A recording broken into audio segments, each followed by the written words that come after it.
Creating a list of all the things that make Ethiopia an interesting African country may be impossible. This is because it has a lot of fascinating stories. For one, it is the fastest growing economy in Africa. It is also important to state that this country has 9 UNESCO sites.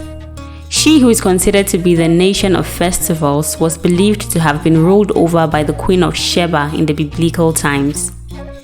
Ethiopia is unique because here you can find the longest existing lava lake. It is also the highest capital city in Africa, the 4th highest in the world, and the home of the African Union. There are so many interesting facts about this great African country, but let us look at these 10. First, Ethiopia is Africa's oldest independent country and it was never colonized. Ethiopia was founded sometime in 980 BC and is the oldest independent African country. With over 160 million citizens, it is also the second most populated country on the continent, following the giant of Africa, Nigeria. It is the most populated landlocked country in the world. It is also speculated that some of the earliest human populations lived in Ethiopia. The belief is that Homo erectus evolved here over 1 million years ago, and there are archaeological findings confirming this. Over these years, the country has birthed more than 80 languages but has only 5 official, including Amharic, Tigrinya, Somali, Oromo, and Afar.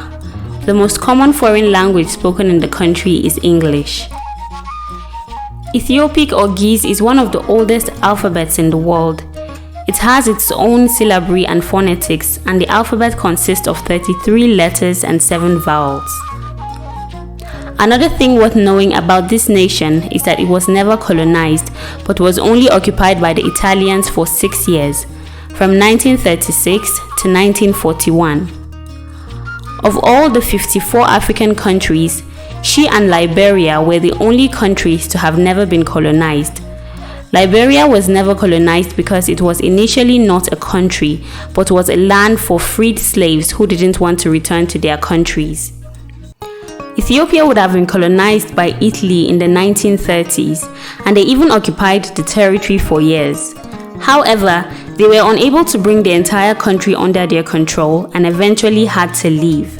Next, no other country operates at the same time and date as Ethiopia.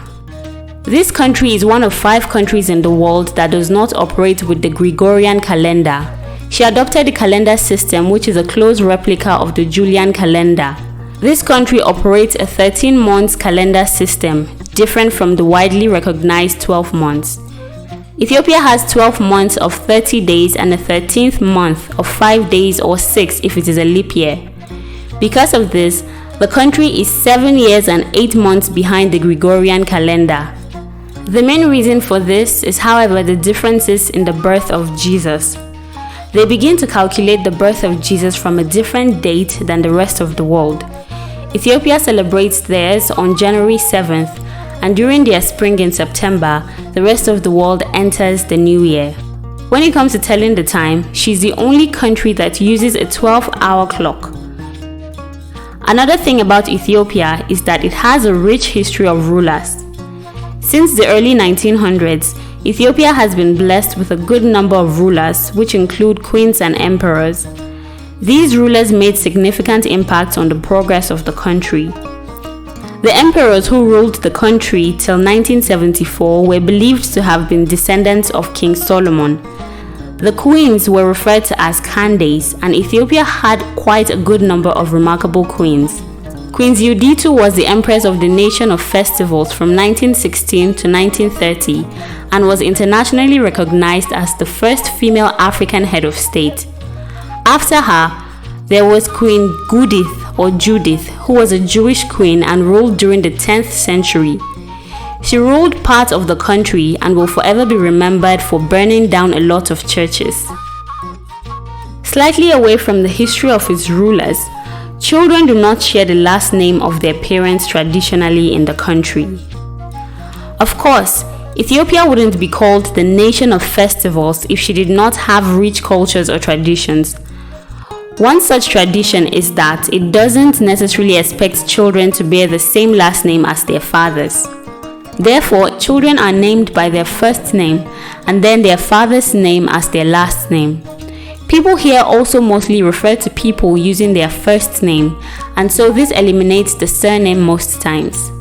It is not customary for women to change their names as a result of marriage. Next, Ethiopia is the oldest Christian country in Africa. She is also the second oldest Christian country in the world and has historical tales which date back to biblical times. She has coined most of her cultural activities, including a days-long festival, back to the beginning of Christianity. Armenia is the only country that is older than Ethiopia when it comes to Christianity. Also, Ethiopia boasts of having the biblical Ark of the Covenant. It is claimed that Axum, a church in Ethiopia, is the final resting place of the Ark. After the 10 Commandments given to Moses was reported missing during the Babylonian sack of King Solomon, Ethiopians said it was taken to their country where it was kept safe. The supposed resting place of the Ark is heavily guarded by a monk, and people are not allowed into the monastery. Interestingly, Ethiopia was also the first country to accept Islam as a religion in the world. With all these, you won't be wrong to describe the nation as one of the most religious on the African continent. Another fascinating fact about this country is that it has one of the lowest points in Africa. The Danakil Depression is one of the lowest places in Africa and is at the mouth of 3 tectonic plates located in the Horn of Africa. This place is approximately 125 meters below sea level and is a small desert that houses 25% of African volcanoes. It is estimated that approximately 60 volcanoes are located in Ethiopia's Rift Valley. Because of the number of volcanoes there and due to some other factors, this place has also earned itself the title of the hottest place inhabited in Africa. In the world, the lowest land area is the shoreline of the Dead Sea Depression found in Israel, Jordan, and Syria.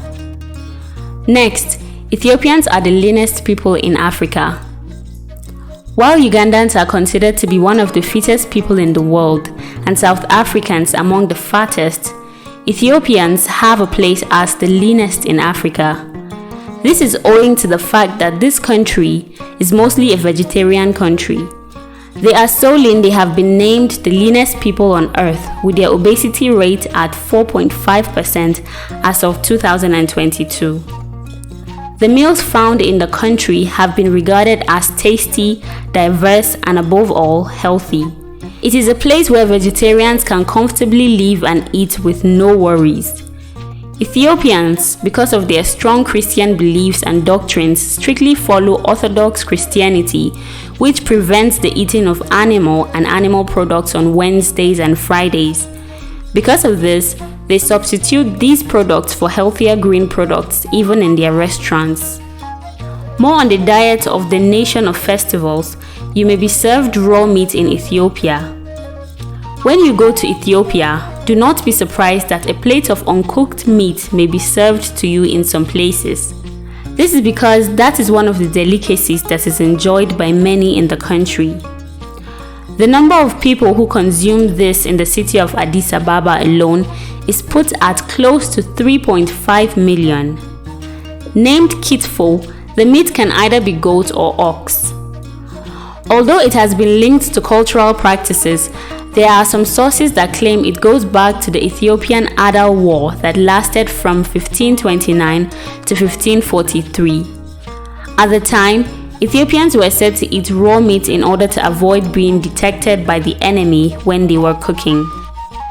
From meat to sports, Ethiopia's first ever gold medal at the Olympics was won in 1960. In 1960, when African countries like Somalia, Nigeria, Cameroon, Togo, and 13 others were gaining their independence, Ethiopia was busy winning its first ever gold medal at the Olympics. The feat was achieved through a 28-year-old Abebe Bikila, who was a cattle herder turned marathon runner. Bikila ran barefoot at the 1960 Summer Olympics in Rome and outran 68 other athletes from 34 countries to the September 10th night. What was more, he set a new Olympic record that day. He won another medal at the 1964 Tokyo Olympics 4 years later. This made him the first person to ever defend an Olympic marathon medal, repeating the feat with another Olympic record. Finally, the birthplace of the Rastafarian movement is Ethiopia. Oh, you thought it was Jamaica, right? Well, you, me, and a lot of other people are actually wrong. While Jamaica only developed and spread this Rastafarian movement, its actual birthplace is Ethiopia. The word Ras is an Ethiopian word that means chief in Amharic, the country's official language. Tafari is the first name of a one-time Ethiopian emperor, Haile Selassie I, who was believed to have been an incarnation of God and also the spiritual leader of the Rastafarians. Lastly, take a look at the Ethiopian flag and the colors of the movement. Does it seem like those colors match coincidentally? Did we leave any facts about Ethiopia out? Let us know in the comment section. Don't forget to like, comment, subscribe, and share.